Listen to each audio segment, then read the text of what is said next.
बिस्मिल्लाहिर्रहमानिर्रहीम। अस्सलाम वालेकुम नाजरीन, मैं वकार अहमद आपकी खिदमत में हाजिर हूँ। नाजरीन, हमारा आज का टॉपिक पेंशन से रिलेटेड है। फाइनेंस डिवीजन ने कुछ एसआरओ इशू किए हैं पेंशन के हवाले से। उन एसआरओ को आज हम डिस्कस करेंगे। तो पहला एसआरओ ये है कि मल्टीपल पेंशन, यानी कि जो मल्टीपल पेंशन ले रहे हैं जो पर्सन, उनके हवाले से है। उसमें ये क्या कहता है, उसमें ये कहता है it has been decided that henceforth, यानी कि अब से in an event where a person become entitled to more than one pension, कि जहाँ पे एक पर्सन जो है वो एक से ज़्यादा पेंशन ले रहा है, such person shall only be authorized to draw one of the pension provided that, यानी कि अगर वो एक से ज़्यादा पेंशन ले रहा है तो वो एक को रख सकता है, बाकी उसको ख़त्म करना पड़ेगी। नीचे कहता है कि where an in service federal government employ become entitled to upper pension, such federal government employ shall not be eligible to receive such pension. ये कि अगर कोई फेडरल में काम कर रहा है, यानी कि रिटायरमेंट के बाद दोबारा वो जॉब पे है, तो या तो वो जॉब को रखेगा या पेंशन के इंसेंटिव लेगा, दोनों में से एक चीज़ उसको रखना पड़ेगी। दूसरा जो एसआरओ इशू है उसमें ये कहा गया है कि calculation of involvements for the purpose of pension, यानी कि जो पेंशन कैलकुलेट करने के लिए जो लमसम अमाउंट है वो किस यानी कि पेंशन किस अमाउंट पे बनेगी। तो इसमें ये कहता है it has been decided that the henceforth cap से pension shall be calculated on the basis of average of pensionable emolument drawn during last 20 month of services prior to retirement, कि यानी कि आखिरी 2 साल की जो आपकी पे होगी उस पे जो है वो पेंशन कैलकुलेट की जाएगी उसकी एवरेज बेस पे। तीसरा एसआरओ है future increase methodology in pension. इसमें क्या कहता है, hence it has been decided that hence for future increase methodology in pension shall be as under, कि जो फ्यूचर में इंक्रीज होगा उसका जो मेथड होगा वो ये नीचे दिया गया है। उसमें ये क्या कहता है, the net pension calculated at the time of retirement will be termed as baseline pension, जो कि नेट पेंशन कैलकुलेट होगी एज रिटायरमेंट के वक्त वही बेसलाइन पेंशन होगी। Any increase in pension shall be granted on baseline pension, के इसके बाद जो भी इंक्रीज या इंक्रीमेंट लगेगा हर साल वो बेसलाइन पेंशन पे लगे करेगा। इसके अलावा each increase shall be maintain as a separate amount until the time, यानी कि जो भी इंक्रीज लगे करेगा वो हर साल जो है वो अलग अमाउंट उसकी लिखी जाएगी। The federal government decide to review and authorized any additional pensionary benefit, कि फेडरल गवर्नमेंट डिसाइड करेगी कि उसको रिव्यू करना है या उसको कोई एडिशनल पेंशनरी बेनिफिट देना है। इसके अलावा baseline pension will B review by the pay and pension committee after every 3 year, जो बेसलाइन पेंशन है वो हर 3 साल बाद रिव्यू भी की जाएगी पेंशनरी कमेटी के, जो पेंशन कमेटी है उसकी तरफ से। अच्छा, आगे क्या कहता है, यानी कि जो पुराने पेंशनर हजरात हैं जो पहले से पेंशन ले रहे हैं उनकी जो करंट पेंशन है वो ये 1 जनवरी 2025 से वही बेसलाइन पेंशन कंसीडर की जाएगी। एक नेक्स्ट एसआरओ आया था स्पेशल फैमिली पेंशन के हवाले से कि, और जो वॉलंटरी रिटायरमेंट लेते हैं उनके हवाले से। उसमें ये कहा गया है ये बहुत सारी क्यूरीज अरेज हुई थी मुख्तलिफ डिपार्टमेंट की वजह से, जिनको नीचे डिटेल से बयान किया गया है। उन क्यूरीज को या उन क्वेश्चन को देखते हैं कि क्या क्वेश्चन थे। अच्छा, सबसे पहले क्वेश्चन ये था, the term special family pension need to be define, के स्पेशल फैमिली पेंशन को डिफाइन किया जाए। What is the eligibility criteria for the special family person, और जो क्राइटेरिया है स्पेशल फैमिली पेंशन का वो क्या है। तो उसका जवाब में जो फाइनेंस डिवीजन ने उसका जवाब दिया वो ये दिया है कि the special family pension as used in finance division OM dated is admissible to शुहदा ऑफ आर्म्ड फोर्स और civil armed force only.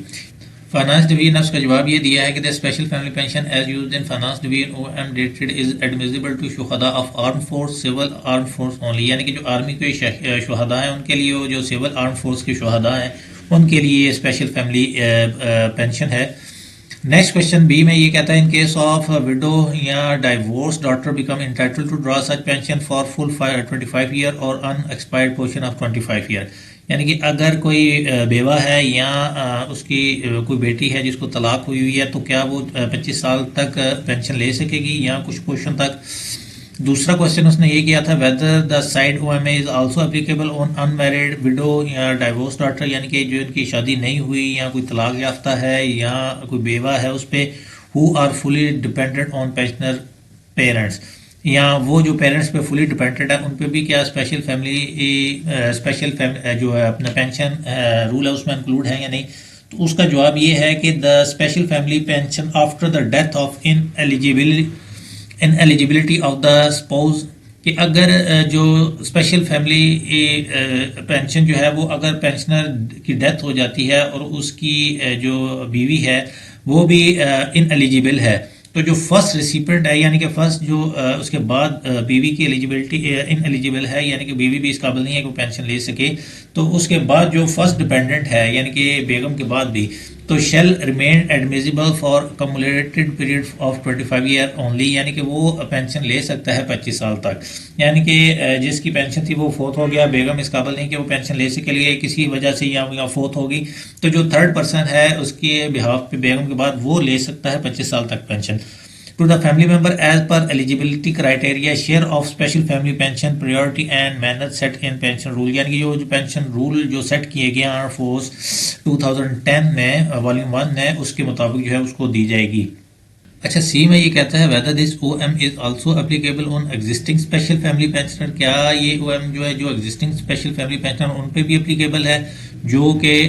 Already complete 25 year और मोर जो कि 25 साल या उससे ज़्यादा अरसे से ले रहे हैं। तो उसमें ये कहता है this condition of 25 year is not applicable to existing special family pensioner, यानी कि ये जो 25 ईयर का रूल है ये जो एग्जिस्टिंग जो ऑलरेडी फैमिली पेंशन ले रहे हैं उन पे एप्लीकेबल नहीं है, लेकिन उनके जो है वो रेट रिवाइज किए गए हैं फाइनेंस डिवीजन की तरफ से। तो जो ये जो 25 ईयर का रूल है ये 1 जनवरी 2000 यानी कि जो करंट पेंशनर अब जो पेंशन जिन लोगों की होगी उन पे एप्लीकेबल है, जो पिछले हैं उन पे ये एप्लीकेबल नहीं है। डी कॉलम में ये कहता है कि after disqualification of one member whether next member is also entitled for 25 year और अनएक्सपायर्ड पोर्शन ऑफ 25 ईयर, कि अगर एक बंदा डिस्क्वालीफाई कर जाता है तो नेक्स्ट मेंबर क्या 25 साल तक वो ले सकता है स्पेशल फैमिली पेंशन, या अगर एक पर्सन पेंशन ले रहा है और 25 साल के अंदर वो एक्सपायर हो जाता है तो डिस्क्वालीफाई हो जाता है या एक्सपायर हो जाता है, तो बाकी जो 25 साल का पोर्शन बचेगा उसमें जो है दूसरा पर्सन जो है वो पेंशन ले सकता है। तो उसका आंसर ये कहता है। उसके बाद एज लिमिट का भी क्वेश्चन है और तीसरा ये है after disqualification of second life dependent pensioner special family pension whether the restriction of special family pension third life impose wide finance division, यानी कि उसमें एक तो ये है कि सेकंड भी अगर वो एक्सपायर हो जाता है और इसके अलावा एज का और इसके अलावा अनएक्सपायर्ड पोर्शन जो है 25 ईयर का उसके बारे में ये क्वेश्चन है, तो उसका ये जवाब देते हैं the next eligible member is also entitled for unexpired portion of 25 year, यानी कि अगर एक जो पर्सन जो है अगर एक पर्सन जो है वो पेंशन ले रहा है स्पेशल फैमिली पेंशन जो है वो ले रहा है, अगर वो 25 साल के अरसे से के दौरान ही अगर वो डिस्क्वालीफाई हो जाता है किसी की वजह से उसकी डेथ हो जाती है, तो जो नेक्स्ट मेंबर जो है वो जो बाकी पोर्शन होगा 25 ईयर का वो पेंशन ले सकता है, उसको उन्होंने एलिजिबल करार दिया है। उसके बाद क्या आता है age limit will be observe, age limit observe की जाएगी तो यस जी एज लिमिट भी ऑब्जर्व की जाएगी। ई क्वेश्चन ये किया गया है कि the rate of special family pension after the death of first recipient is enhance की, यानी कि अगर जो स्पेशल फैमिली पेंशन थी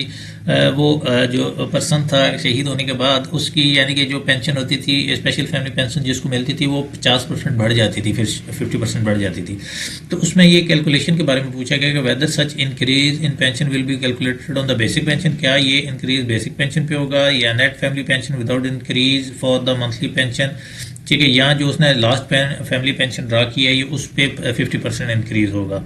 दूसरा ये क्वेश्चन था what is the mean by the last draw pension, के लास्ट ड्रा पेंशन का मतलब क्या है, तो उसका ये क्वेश्चन दिया गया है कि क्यूरी इज नॉट क्लियर के बारे में फाइनेंस डिवीजन ने ये कहा है कि इसके बारे में अभी एजीपी ने कोई जवाब नहीं दिया, जैसे उनका क्लैरिफिकेशन आएगी तो वो शेयर कर दी जाएगी। उसके बाद आ जाता है वॉलंटरी रिटायरमेंट पेंशन के बारे में, वो पर्सन जो रज़ाकाराना तौर पे जॉब से रिटायरमेंट ले रहे हैं उनके हवाले से क्वेश्चन ये था कि क्या ये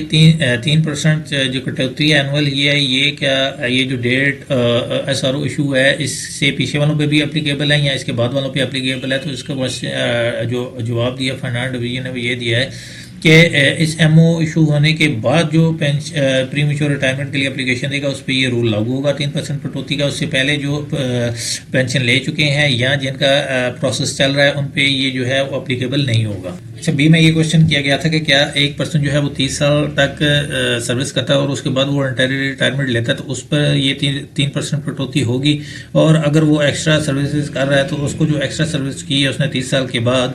उसका उसको क्या बेनिफिट मिलेगा। इस पर जो है फाइनेंस डिवीजन अभी कोई जवाब नहीं दिया, बल्कि ये आने वाले वक्त में इसकी क्लैरिफिकेशन आ जाएगी। इसके अलावा ये भी क्वेश्चन था, whether 3% reduction rate shall also be applicable on civil employ after completion of 30 year. जी, जो 30 साल गुजरने के बाद भी सिविल एम्प्लॉयज अगर वो वॉलंटरी रिटायरमेंट लेते हैं तो उन पर ये 3% कटौती का जो है वो लागू होगा। तो बताना ये क्वेश्चन था कि क्या 3% deduction will be applied on gross pension, cross pension पे कैसे अप्लाई होगी, तो उसका भी क्लियर अभी क्लैरिफिकेशन नहीं आई। डी में ये कहा गया कि whether the said deduction will be restored और not on completion of 60 year, कि 60 ईयर कंप्लीट होने के बाद क्या ये रिस्टोर हो जाएगी, वापस मिलेगी। तो इसका जवाब ये है, reduction will be not be restored, कि ये रिस्टोर नहीं होगी।